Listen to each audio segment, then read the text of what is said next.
year is 10,000 BC, the end of the last ice age, and mankind is on the brink of extinction. Amidst a fierce and savage world, our ancestors were left with two choices: adapt or die. This is the setting of Far Cry Primal, Ubisoft's latest game in the popular Far Cry series. In it, players will experience the Stone Age, a period which would change the course of human history and lay the foundation for our lives today.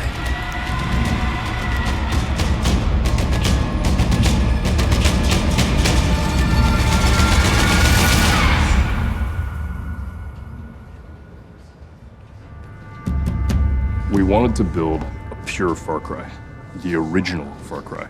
Almost something that was stripped of everything that was Far Cry and almost take it right down to its chassis. Primal is you at the dawn of man in a savage frontier, basically trying to figure out whether you can survive. I think at the heart why it clicked is because it's a very powerful idea, very simple, and as soon as you start to follow the thread of this idea, everything matches together. This is something we do at Ubisoft. We try to be as as realistic as possible. We create worlds, and for us, this comes first. So it's about making sure that we have a consistent universe that works within itself. So we do a lot of research. My job was to try to provide the team with experts. So we hired historians, linguists, anthropologists to make sure that we got as much data as possible on this setting so that we had it just right. With the help of anthropologists from Montreal's University of McGill, the development team decided to set Far Cry Primal during the Mesolithic period of the Stone Age, in what we know today as Eastern Europe's Carpathian mountain chain. As the Ice Age ended, this region became a verdant climate where life flourished, where tribes from Northern Europe, Western Europe, and Mesopotamia intersected as they migrated across the continent in search of resources. This made for an ideal setting for a Stone Age game. By taking the prehistoric age, and especially the Mesolithic era, we are right into the first frontier, the first time people were actually going to fight for land. Far Cry Primal takes place in a giant valley called Uros, and in it, players will encounter many different human tribes. Each of these tribes depicts an important branch of prehistoric humanity, and each carries their own culture and set of beliefs. The Winja tribe is a tribe of, originally a tribe of hunter-gatherer. They were traveling throughout Europe, following the food all year long. But when they found Oros, which was full of life, they started to settle down. The Isila are the most advanced tribe. They have almost like 1,000 years of advance. They come from Mesopotamia.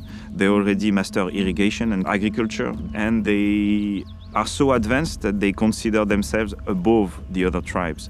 And they started to capture Winja and Udam to do their labor.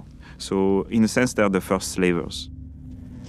During their research, a third possibility emerged that fascinated Far Cry Primal's development team. Throughout history, there have been known anomalies in human development, groups that have evolved in total isolation for hundreds or even thousands of years. The Udam tribe is an exploration of this concept. The Udam tribe, in order to survive, started to resort to inbreeding. So now they're like a dying breed. They don't know what's going on with themselves, and they're looking for a cure, something that would save them. And they scavenge Oros to eat people that they think might be stronger than them and would provide them the cure.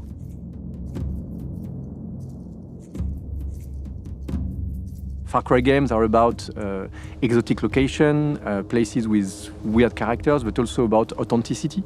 And the language is really essential. We wanted the characters to speak something that could have been spoken at the time, so we turned to experts that we found to help us recreate a language that has been dead for 12,000 years.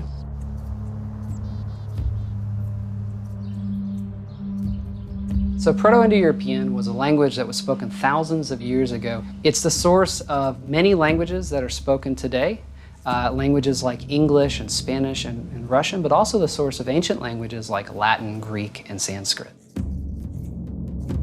There are a number of words that we can reconstruct or we know to have existed within Proto-Indo-European. So for example, the word for water was water. The word for brother was brachted.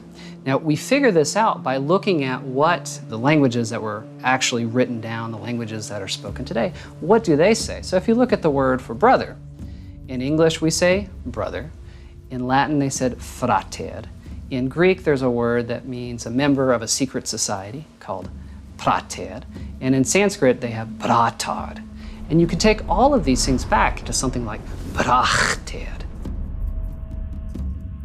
Sometimes we ran into problems where there weren't words that we can reconstruct for Proto-Indo-European. We know of about 20 different roots for the verb to shine, but we have no idea how they said yes.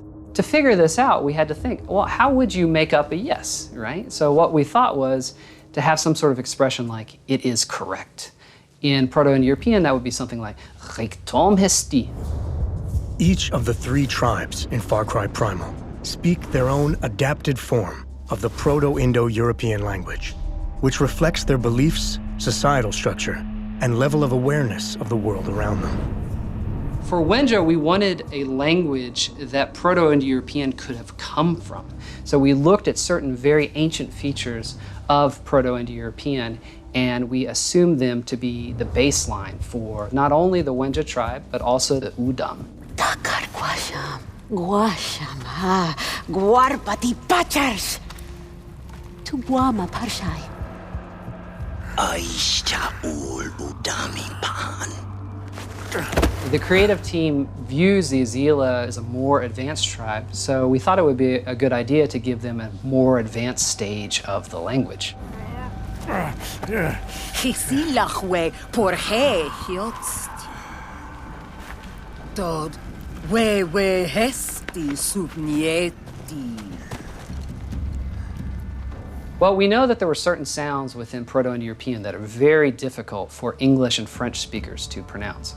We also knew that we needed a language that was easily learnable, right? So when an actor is performing in Wenja or performing in Azila, they're not just memorizing lines and just going with it. They're learning the meaning of every word, they're learning what the grammar of that sentence is, and they have to perform it as such. Getting the game's actors into character was a huge challenge, as our ancestors had none of the mannerisms that are a part of our modern body language. To tackle this challenge, movement coaches were consulted to deconstruct how early man moved and reacted. The movement coaches, we would start with a warm-up and rehearsal before the shoot. And that consisted of breathing. It consisted of walking, figuring out where your center was so you can drop your center. Modern man walks more upright.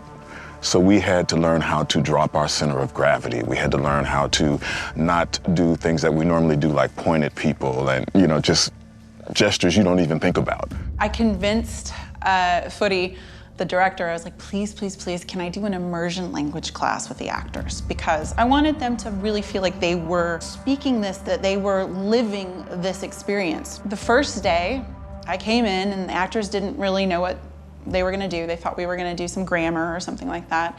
And I did a full immersion lesson. Machi, salwa urus d'agua. For me as the actor, it was a challenge because it was something that I'd never done before. I'd never acted in another language, and especially a language that is not known. And as a performer, you want to come in and just be able to, slay it and do your best work automatically. Just come in and go, bam, it's done, I couldn't do that with this. We had to learn the language. We had to learn how to move differently. I had them talking to each other, asking each other questions in Wenja. I had them introduce themselves as their character. And so they got to a point after our lessons where they would start yelling out things in Wenja. And it's been really amazing to see how the actors live and breathe these lines, they live and breathe this language. What's primal? How do we get back to our roots? The answers are surprising, complex, and fascinating to explore.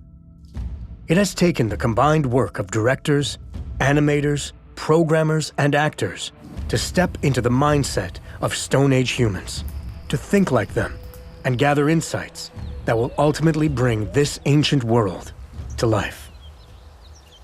This is really something that's fascinating when you explore the life of men 12,000 years ago, is that they were very close from what we are. They had beliefs, they started to have, they took care of their dead, they wanted to teach the future generation what they had seen and what they had experimented. So they were already really very close from what we were. I think as people, we do tend to live in behind us or in front of us, and we miss what's happening right here. But in Primal Man, he had to be aware of what was happening right there because everything was dangerous. You can see how simple life was back then, how fragile it was at the same time. People lived 30 years max. It was hard. It was really hard. So again, this, I guess this game will make you feel more connected to nature and to what being a human is.